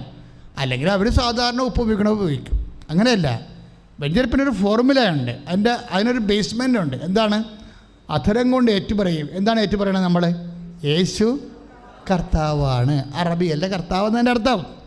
പറഞ്ഞ മനസ്സിലായില്ലേ? നമ്മൾ ഓരോ സാധനത്തിന് ആൻറ്റി വേർഡ് ഉണ്ട്, അതിൻ്റെ ആൻറ്റി ഷാഡോ. നമ്മളിവിടെ അറബിയുടെ വീട്ടിൽ ചെന്നിട്ട് ഈ ചേച്ചി എന്താ ചെയ്യണത്, ചേച്ചി ഖത്തറിൽ ചെന്നേച്ചും ഹസ്ബൻഡിനോട് പറയും, ഇനി നിങ്ങൾ പോകുമ്പോൾ ഈ ഉപ്പും കൊണ്ട് പോകാൻ പറയും. എന്ത് ചെയ്യണം, വിശ്വാസപ്രമാണം ചൊല്ലി അറബിയുടെ പടിക്കൽ ഇട്ടേക്കാൻ പറയും. വിശ്വാസപ്രമാണം എന്ന് പറയുന്നത് എന്താണ്, നമ്മുടെ പ്രാർത്ഥനയുടെ മെയിൻ സംഭവം എന്താണ്, വിശ്വാസപ്രമാണം. അതെന്താണ്, അത് റോമ 10:9 എന്താണ്, യേശു കർത്താവാണെന്ന് അധരം കൊണ്ട് ഏറ്റുപറയും. അപ്പോൾ പിന്നെ കർത്താക്കന്മാർ വേറെ ആരുമില്ല. ഒരു വില്ലേജ് ഓഫീസർ പറയാണ് വരാൻ നിവൃത്തിയില്ല എന്ന് പറഞ്ഞാലും, വരുമാന സർട്ടിഫിക്കറ്റ് തരാൻ നിവൃത്തിയില്ലെന്ന് പറഞ്ഞാലും, ഇപ്പോൾ നമുക്ക് അത്യാവശ്യം വേണ്ടെങ്കിൽ ഇപ്പോൾ അഡ്മിഷനൊക്കെ കിട്ടണമെങ്കിൽ വില്ലേജ് ഓഫീസിന് വരുമാന സർട്ടിഫിക്കറ്റ് വേണ്ടേ. അപ്പം നമ്മളിങ്ങനെ കയറി വില്ലേജ് ഓഫീസ് നടന്ന അയാൾ തരത്തില്ല. ചിലപ്പോൾ പേടിയാണ് പുള്ളിക്ക്, പ്രത്യേകിച്ച് വയസ്സന്മാരാണ്, തരികയില്ല. എന്താ കാര്യം, ഇനി റിട്ടയർഡ് ആകാൻ വേണ്ടി 2-3 മാസം ഉള്ളതാണ്, മകളെ കെട്ടിക്കാനുള്ളതാണ്. എങ്ങാനും വല്ല കംപ്ലയിൻറ്റ് വന്ന പുള്ളിയുടെ ശമ്പളം പിടിച്ച് വെക്കണം. കാരണം ഒരു വില്ലേജ് ഓഫീസർമാരും തരത്തില്ല. പ്രായമുള്ളവരാണ്, ചെറുപ്പക്കാരാണ്, പിന്നെയൊക്കെ സഹായിക്കും. തഹസിൽദാരുടെ അവസ്ഥ ഇത് തന്നെയാണ്. എല്ലാവരെയും ഞാൻ കൂട്ടി ഒരുമിച്ച് പറയുകയല്ല. ഓഫീസർമാർ പ്രായമാകും തോറും അവരുടെ പെൻഷൻ പ്രശ്നങ്ങളെക്കുറിച്ചും സർവീസ് ഡയറിയെക്കുറിച്ചൊക്കെ അവർ വല്ലാത്ത ഉത്കണ്ഠ ഉണ്ടാകും. അപ്പോൾ അവരോട് സേഫ് സോണിലൂടെ അവർ പോകത്തുള്ളൂ. ഒരു പ്രശ്നമായിട്ട് അവസാനം ഉണ്ടാക്കണ്ട, നല്ല പെൻഷൻ പിടിക്കുമെന്നൊക്കെ പറഞ്ഞുകൊണ്ട് അവർക്ക് പേടിച്ചിട്ടാണ് അപ്പോൾ അതൊന്നും ചെയ്യണത്. അപ്പോൾ അവർ പേടിച്ചിട്ടാണ് അവിടെ തരാത്തത്. നമ്മൾ ചെല്ലണം, നമുക്ക് വേറെ നിവൃത്തിയില്ലാത്തതുകൊണ്ട്. അപ്പോൾ ചെല്ലേണ്ട വാക്ക് എന്താണ്, ബൈബിൾ എടുത്തിട്ട് 10:9 വായിക്കണം. എന്താണ്, വില്ലേജ് ഓഫീസറല്ല കർത്താവ്, യേശുവാണ് കർത്താവ്. പറഞ്ഞു മനസ്സിലായില്ലേ? തഹസിൽദാറല്ല കർത്താവ്, യേശുവാണ് കർത്താവ്. ഇത് പെട്ടെന്ന് വായിക്കണമല്ലേ, ഒരു കുറച്ച് വായിച്ച് കഴിയുമ്പോൾ പരിശുദ്ധാത്മാവ് വചനമല്ലേ വായിക്കണത്. വചനം വായിക്കും തോറും വചനത്തിന് നിനക്ക് അഭിഷേകം തരും. കാര്യം വിശ്വാസം വിട്ടുപോരാത്ത വിശ്വാസമുണ്ട്, വിട്ടുപോരുന്ന വിശ്വാസമുണ്ട്. വിശ്വാസം അഭിഷേകമായില്ലെങ്കിൽ വിട്ടുപോരും കുറച്ച് കഴിയുമ്പോൾ. ഇപ്പം നമ്മൾ നമ്മുടെ ചില പേപ്പറില്ലേ, പേപ്പറെല്ലാം ഒട്ടിച്ച് ഭിത്തിയെ വെച്ച് കഴിഞ്ഞാൽ നമ്മളിങ്ങോട്ട് പോരുമ്പോൾ നമ്മുടെ കൂടെ പേപ്പർ പോരും അല്ലേ. പക്ഷെ നല്ലതല്ലെങ്കിൽ അത് ഉറന്നു പോകും. ഇതുപോലെ ചില ആൾക്കാരുടെ വിശ്വാസം വിട്ടുപോകുന്ന കാര്യം അത് അഭിഷേകമാകാത്തത് കൊണ്ടാണ്.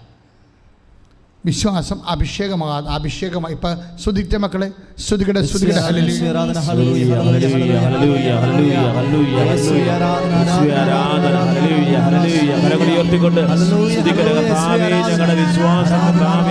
അഭിഷേകമാക്കി നൽകണമേ എന്ന് പ്രാർത്ഥിക്കുന്ന കർത്താവേ, ഉടമ്പടിയുടെ ഓരോ മകളെയും കർത്താവേ അങ്ങ് തൊടണമേ എന്ന് പ്രാർത്ഥിക്കുന്ന കർത്താവേ. നമ്മൾ ലേവിയുടെ പുസ്തകം പഴയ നിയമത്തിലെ പുസ്തകമാണ്. 21-ാം അധ്യായം 12-ാമത്തെ വാക്യം. ലേവ്യ 21-ാം അധ്യായം. ഇതെങ്ങനെയാണ് അഭിഷേകം വന്നില്ലെങ്കിൽ വിട്ടുപോരാൻ സാധ്യതയുണ്ട്. ഓരോ വചനത്തിൻ്റെയും പ്രശ്നം ഇതാണ്, വിശ്വാസത്തിൻ്റെ പ്രശ്നം ഇതാണ്. എങ്ങനെ അഭിഷേകം വരണം എല്ലാ അച്ഛൻ പറഞ്ഞു തരാം നിങ്ങൾക്ക്. നിങ്ങളെ ശ്രദ്ധിച്ചാൽ നിങ്ങളുടെ വിശ്വാസത്തിൽ നിങ്ങൾക്ക് ഇപ്പം ഒത്തിരി ഗുണം ചെയ്യും. ഇവിടെ കണ്ടോ, ലേവ്യ 21:12 ഏറ്റു പറഞ്ഞ്, അവൻ വിശുദ്ധ സ്ഥലം വിട്ട് പുറത്തു പോകുകയോ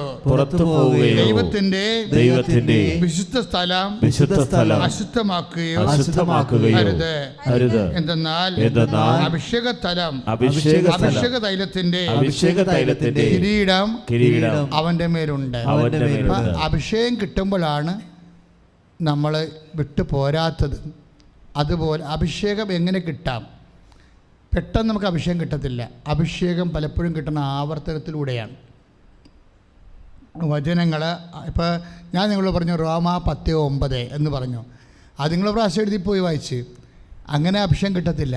അതിങ്ങനെ ഇടയ്ക്കിടയ്ക്ക് പറഞ്ഞുകൊണ്ടേയിരിക്കണം. എവിടെ പോയാലും ഇപ്പം നിങ്ങൾ ഒരു പരീക്ഷ എഴുതി വിട്ടപ്പോൾ തന്നെ നിങ്ങൾക്കറിയാം പരീക്ഷ പൊട്ടാൻ സാധ്യതയുണ്ടെന്ന്. പക്ഷേ പൊട്ടാൻ സാധ്യതയുണ്ടെന്ന് പറഞ്ഞ് നിങ്ങളെ നിലയം വിളിച്ച് ഇരിക്കരുത്. എന്താ കാര്യം? മാർക്ക് നോക്കണ ആളല്ല കർത്താവ്. നിങ്ങൾ എഴുതി വിട്ട പേപ്പറും അല്ല, ഉത്തരപേപ്പറും അല്ല കർത്താവ്. ആരാണ് കർത്താവ്? യേശുവാണ്. അവൻ ആരാണ്? അവൻ രണ്ട് കാര്യം നമ്മൾ പറയണത്. എന്താ പറയണത്? ഒന്ന്, യേശു കർത്താവാണെന്ന് അത്തരം കണ്ട് നമ്മൾ ഏറ്റുപറയും. യേശു കർത്താവായത് എങ്ങനെയാണ്?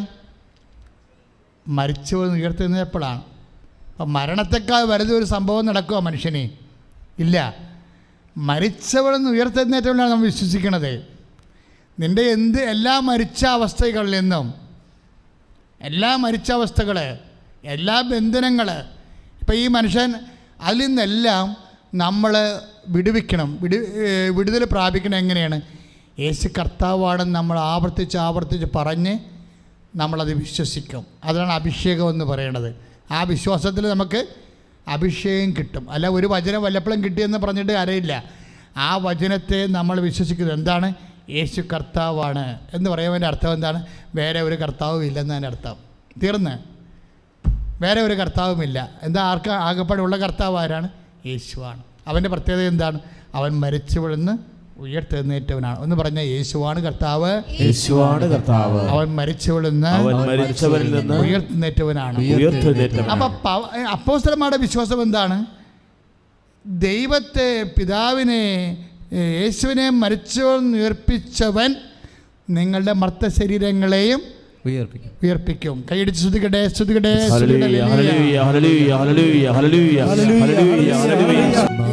യേശുവിനെ മരിച്ചോന്ന് ഉയർപ്പിച്ചവൻ. ഏറ്റു പറഞ്ഞേ, നിങ്ങളുടെ മർത്ത ശരീരങ്ങളെയും മൃതാവസ്ഥയിൽ നിന്ന് ഉയർപ്പിക്കും. അപ്പൊ ഈ റോമ 10:9 കൂടെ വരണം നമ്മൾക്ക് എങ്ങനെ ആപ്ലിക്കേറ്റ് ചെയ്യണത്? ഇപ്പം എന്താ? യേശു കർത്താവാണെന്ന് അധരം കൊണ്ട് ഏറ്റു പറയുന്നു. ദൈവനെ മരിച്ചൊന്ന് ഉയർപ്പിച്ചെന്ന് ഹൃദയത്തിൽ വിശ്വസിക്കുന്നു. ഈ വിശ്വാസം നമ്മൾക്ക് എങ്ങനെയാണ് ആപ്ലിക്കേറ്റ് ചെയ്യണമെന്നാണ് അപ്പോസ്തലന്മാർ കണ്ടെത്തിയത്. എന്താണ്? യേശുവിനെ മരിച്ചോന്ന് ഉയർപ്പിച്ചവൻ. ഏറ്റു പറഞ്ഞേ, നമ്മുടെ മർത്ത ശരീരങ്ങളെയും മൃതാവസ്ഥയിൽ നിന്ന് ഉയർപ്പിക്കും. അപ്പോഴ് ഒറ്റ പ്രഖ്യാപനത്തോടെ നമുക്ക് രണ്ട് ഇഫക്റ്റാണ് അതിനകത്ത് വരണത്. ഇപ്പം ചില ആൾക്കാരെ പറഞ്ഞു, എൻ്റെ അച്ഛാ ഞാൻ ഇത്തരമൊന്നും എഴുതിയില്ലേ, എനിക്കറിയാൻ കിട്ടുന്ന മാർക്ക്. പക്ഷെ മാർക്ക് വന്നപ്പോൾ അതിൻ്റെ ഇരട്ടിയാണ് വന്നിരിക്കുന്നത്. എന്താ കാര്യം? യേശു അതിനെ ഉയർപ്പിക്കുകയാണ്. ഇതുതന്നെയാണ് രോഗത്തിൻ്റെ അവസ്ഥയും. ഇത് തന്നെയാണ് നിനക്ക് ജീവിതത്തിൻ്റെ. ഇപ്പം ചെറിയ പറഞ്ഞില്ലേ, അച്ഛാ എൻ്റെ ഇൻ്റർവ്യൂ വളരെ മോശമായിരുന്നു, പൊട്ട ഇൻ്റർവ്യൂ ആണെന്ന്. എലിസബത്ത് വർഗീസ് എന്നും പറഞ്ഞൊരു മോള് സാക്ഷ്യം പറയുന്നുണ്ട്. 70,000 പേര് കണ്ടതാണ് സാക്ഷ്യം. കഴിഞ്ഞ ആഴ്ച പറഞ്ഞതാണ് എലിസബത്ത് വർഗീസ്. അവളുടെ സാക്ഷ്യം എന്താണെന്നറിയാമോ? അവൾ 2002 നേഴ്സിംഗ് പാസ്സായതാണ്, BSc. കഴിഞ്ഞ മാസം ഞാനത് പറഞ്ഞായിരുന്നു. എന്നിട്ട് പിന്നെ എന്താണ് അവൾ പറയും, ഞാൻ 2020 വന്ന് 2/2/2020 അന്നാണ് ഞാൻ കൃപാസനത്തിൽ വരുന്നത്, രാവിലെ 9 മണി.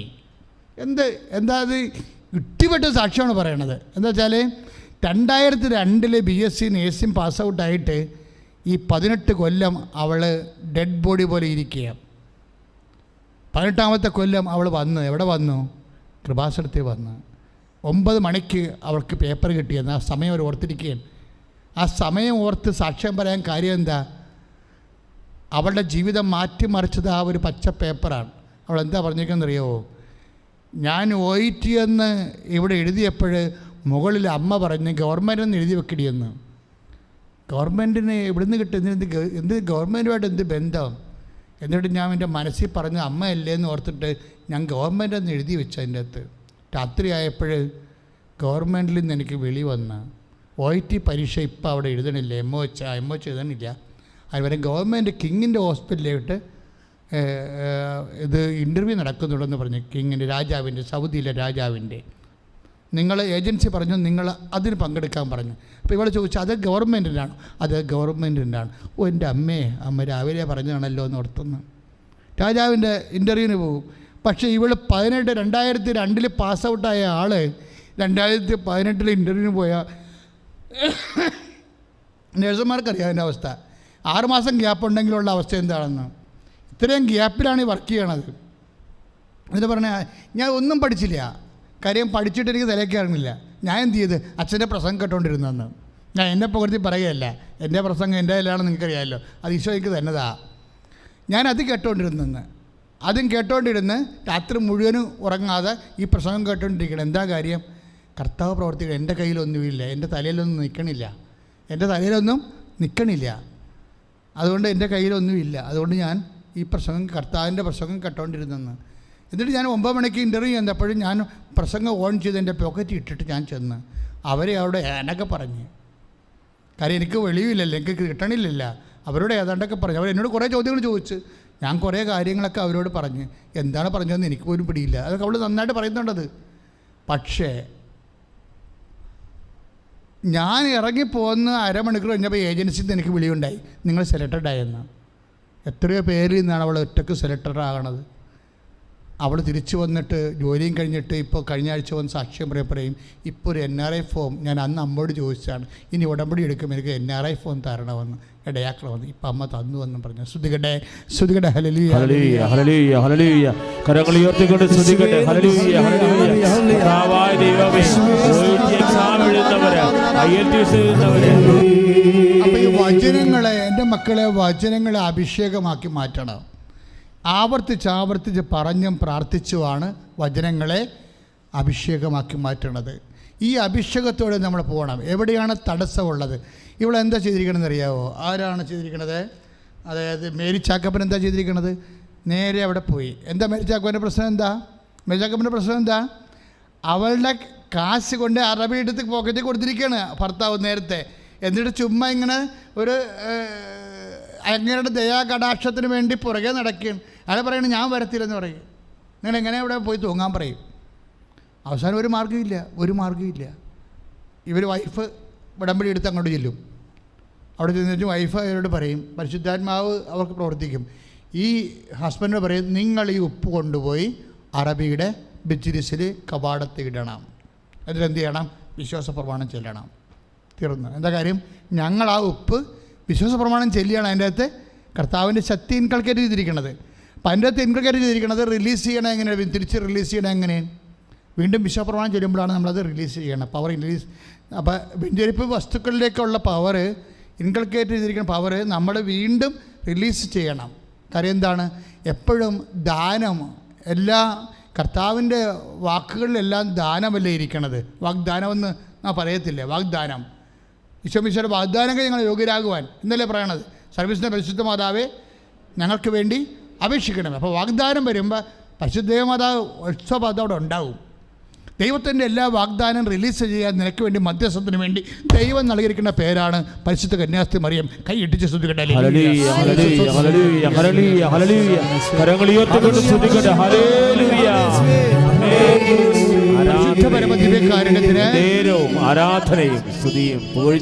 അപ്പോഴേ ഈ വാഗ്ദാനം ദൈവം എല്ലാ അനുഗ്രഹങ്ങളും ദാനത്തിൻ്റെ രൂപത്തിലാണ് വാക്കിൻ്റെ ഉള്ളിൽ പോലെ ഇരിക്കുന്നത്. വെഞ്ചരിപ്പിലും ഞങ്ങൾ ചെല്ലുന്ന വാക്കാണ് പറയണത്. യേശുവിൻ്റെ നാമത്തിലെ യേശുവിൻ്റെ നാമത്തെ വാക്ക് പറയുമ്പോൾ അത് ദൈവാനുഗ്രഹമായിട്ട് മാറും, ദാനമായിട്ട് മാറും. ഈ വാഗ്ദാനത്തിൽ നിന്ന് നമുക്ക് ഈ ദാനത്തെ റിലീസ് ചെയ്യാൻ പറ്റും. അവിടെ ദാനമാരാണ്? യേശുവാണ്. ദൈവത്തിൻ്റെ ദാനം എന്താണ്? സർവേശ്വരൻ്റെ വാഗ്ദാനം എന്ന് പറഞ്ഞാൽ ആരാണ്? യേശുവാണ്. ഒന്ന് പറഞ്ഞ് സർവേശ്വരൻ്റെ വാഗ്ദാനം ആരാണ്? യേശുവാണ്. മറന്നു പോകരുത്. അപ്പം വാഗ്ദാനങ്ങളിൽ യോഗ്യരാകുവാൻ ആരാണ് നമുക്ക് വേണ്ടി മധ്യസ്ഥം വഹിക്കേണ്ടത്? സർവേശ്വരൻ്റെ പരിശുദ്ധ ദേവമാതാവ്. അപ്പം സർവേശ്വരൻ്റെ വാഗ്ദാനം ആരാണ്? യേശുവാണ് വാഗ്ദാനം.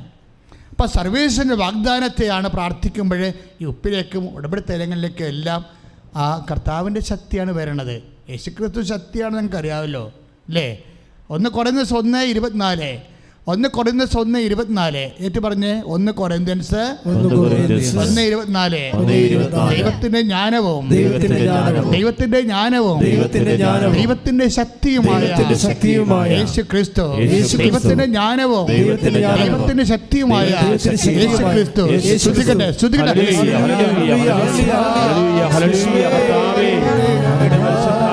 വാഗ്ദാനത്തെ നമ്മൾ എന്താ ചെയ്യണത്? ഈശോമിശ വാഗ്ദാനത്തെ നമ്മൾ പ്രാപിക്കണം അല്ലേ ചെയ്യണത് അല്ലേ?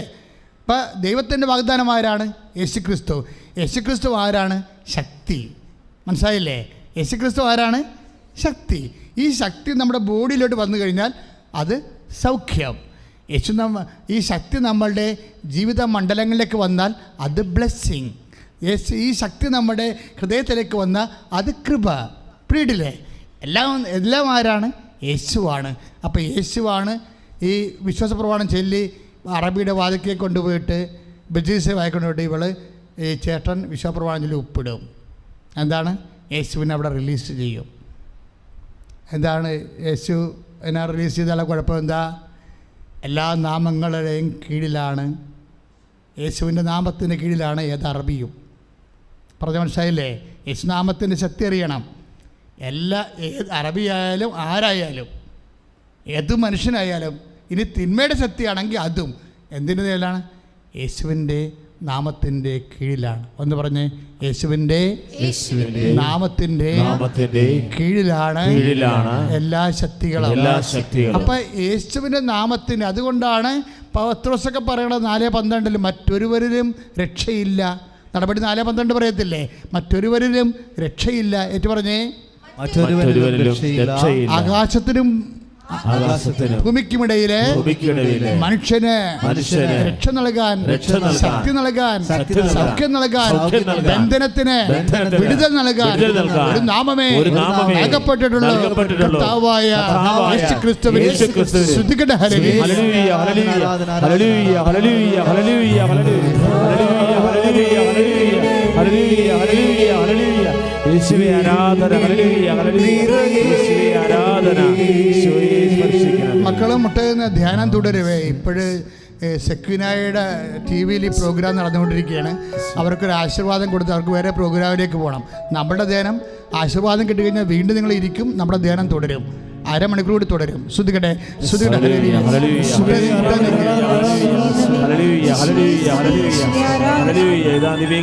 ഈശോ നിങ്ങളെ ആശീർവദിക്കാൻ പോവുകയാണ്. എല്ലാവരും മുട്ടുമേൽ നിൽക്കട്ടെ. ഈശോ നിങ്ങളെ ആശീർവദിക്കാൻ പോവുകയാണ്. ആയിരിക്കുന്ന അവസ്ഥയിൽ ദിവ്യകാരുണ്യ ഈശോ നിങ്ങളെ ആശീർവദിക്കുന്നു. ഉടമ്പടിയിൽ സമർപ്പിച്ച നിയോഗങ്ങൾ, ഓൺലൈൻ ഉടമ്പടി എടുത്തിട്ടുള്ളവരെ, ലോകത്തിന് പ്രാർത്ഥിക്കുന്നവരെ ഈശോ ആശീർവദിക്കുന്നു. നിങ്ങളുടെ ഉടമ്പടി നിയോഗങ്ങളെ ഈശോ ആശീർവദിക്കുന്നു. രോഗങ്ങൾ ദുരിതം കഴിയുന്നവരെ, ആശുപത്രിയിൽ കഴിയുന്നവരെ ഈശോ ആശീർവദിക്കുന്നു. കടക്കണിയിൽ കഴിയുന്നവരെ, ഭവനരഹിതരെ, സന്താനരഹിതരെ, ഓൺലൈൻ വിദ്യാഭ്യാസം ലഭിക്കുന്നവരെ, പരീക്ഷയിലായിരിക്കുന്ന മക്കളെ ആശീർവദിക്കുന്നു. ജോസഫിനെങ്കിലും വന്ന് പ്രാർത്ഥിച്ചുപോയ മക്കളെ ഈശോ ആശീർവദിക്കുന്നു. പ്രഭാസനപ്രത്യക്ഷയായ പരിശുദ്ധമ്മയുടെ പ്രത്യക്ഷീകരണം തിരുസഭ ഏറ്റെടുക്കാൻ പ്രാർത്ഥിക്കുന്നു. യേശുവേ ആരാധന, യേശുവേ ആരാധന. പരിശുദ്ധ പരമ ദിവ്യകാരുണ്യത്തിന് പരിശുദ്ധ പരമ ദിവ്യകാരുണ്യ ഈശോയ്ക്ക് പരിശുദ്ധ പരമ ദിവ്യകാരുണ്യ ഈശോയ്ക്ക് ആരാധനയും സ്തുതിയും പുകഴ്ചയും ഉണ്ടായിരിക്കട്ടെ. ഇരിക്കുക. ഹല്ലേലൂയ ഹല്ലേലൂയ ഹല്ലേലൂയ ഹല്ലേലൂയ ഹല്ലേലൂയ യേശുവേ ആരാധന ഹല്ലേലൂയ ഹല്ലേലൂയ ഹല്ലേലൂയ ഹല്ലേലൂയ കരങ്ങൾ ഉയർത്തിക്കൊണ്ട് സ്തുതിക്കട്ടെ ഹല്ലേലൂയ യേശുവേ ഞങ്ങൾ അങ്ങേ സ്തുതിക്കുന്നു കർത്താവേ ആരാധിക്കുന്നു ഹല്ലേലൂയ ഹല്ലേലൂയ ഹല്ലേലൂയ ഹല്ലേലൂയ ഹല്ലേലൂയ പരിശുദ്ധ പരമദിവ്യകാരുണ്യത്തിന് ആരാധനയും സ്തുതിയും പുകഴ്ചയും ഉണ്ടായിരിക്കട്ടെ പരിശുദ്ധ പരമദിവ്യകാരുണ്യത്തിന് ആരാധനയും സ്തുതിയും പുകഴ്ചയും ഉണ്ടായിരിക്കട്ടെ. പ്രിയമുള്ളവരെ ഇവർ ഈ ഉപ്പ് കൊണ്ടുപോയി അറബിയുടെ ബജീസിൽ ഇട്ടിട്ട് അയാളെന്താ ചെയ്യണത്? അയാളെ വിശ്വാസ പ്രമാണം ചെല്ലും. വിശ്വാസ പ്രമാണം ചെല്ലുമ്പോൾ എന്താ സംഭവിക്കണത്? ഇതിലുള്ള പവർ റിലീസ് ചെയ്യും. റിലീസ് ചെയ്യണത് എങ്ങനെയാണ്? ആ സെക്കൻഡിന് അറബി കോടതി പോവും. This is the way things are working out. കോടതി പോയിട്ട് തിരിച്ചു വരും, പറയും നിൻ്റെ കേസെല്ലാം പിൻവലിച്ചിരിക്കണമെന്ന് പറയും. ഇതാണ് യേശുനാമത്തിൻ്റെ ശക്തി എന്ന് പറയുന്നത്. നിങ്ങൾ ഓരോ കാര്യങ്ങൾ ചെയ്യുമ്പോൾ ഞാൻ എന്താ ഇങ്ങനെ ഈ ഉപ്പിൻ്റെ കാര്യം പറഞ്ഞതേ, ഉപ്പിലെന്തിരിക്കണത്, ഉപ്പിലെന്താണ് ഇരിക്കണമെന്ന് അറിയണം മക്കൾ. അത് നിങ്ങൾ അറിയുമ്പോഴേ എന്ത് ചെയ്യണം എന്നല്ല മക്കളെ പ്രശ്നം, ആര് ചെയ്യണം എന്നാ പ്രശ്നം. പറഞ്ഞ മനസ്സിലായില്ലേ? എന്ത് ചെയ്യണം എന്നല്ല പ്രശ്നം, ആര് ചെയ്യണം എന്നാണ്. ഇപ്പം ഈ ആള് ഈ ചേച്ചി പറഞ്ഞ് മനസ്സിലാക്കി കൊടുത്തതിൻ്റെ ശക്തിയിൽ ചേച്ചി വീട്ടിലിരുന്നുകൊണ്ട് വിശ്വാസപ്രമാണം ചൊല്ലുകയാണ് ഈ ചേട്ടൻ പോകുമ്പോൾ.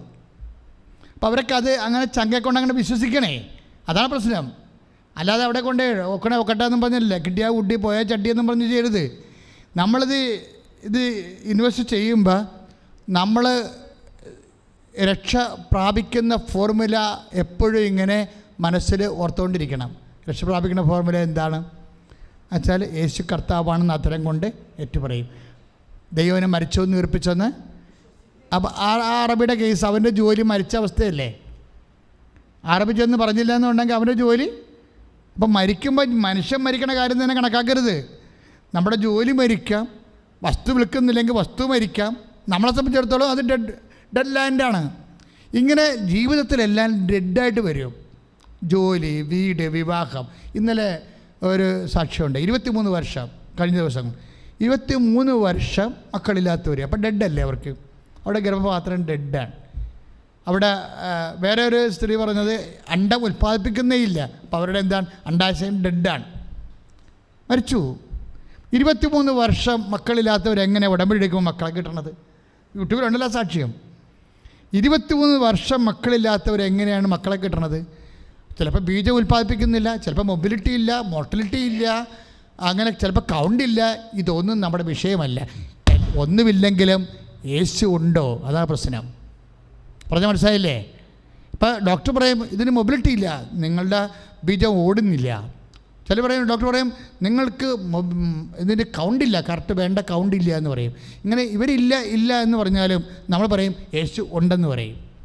ആരല്ല ഇല്ല എന്ന് പറയുമ്പോഴും വിശ്വാസം എന്ന് പറയും അതൊക്കെ ഇല്ലായിരിക്കും, പക്ഷേ എന്തുണ്ട്, ഇതെല്ലാം ഉണ്ടാക്കി യേശു ഉണ്ട്. ശ്രുതികട്ടെ ഹല്ലേലൂയ ഹല്ലേലൂയ ഹല്ലേലൂയ ഹല്ലേലൂയ ഹല്ലേലൂയ ഹല്ലേലൂയ ഹല്ലേലൂയ. കരങ്ങൾ ഉയർത്തി സ്തുതിക്കുന്ന കർത്താവേ, അങ്ങ് കൂടെ ഉണ്ടെന്നുള്ള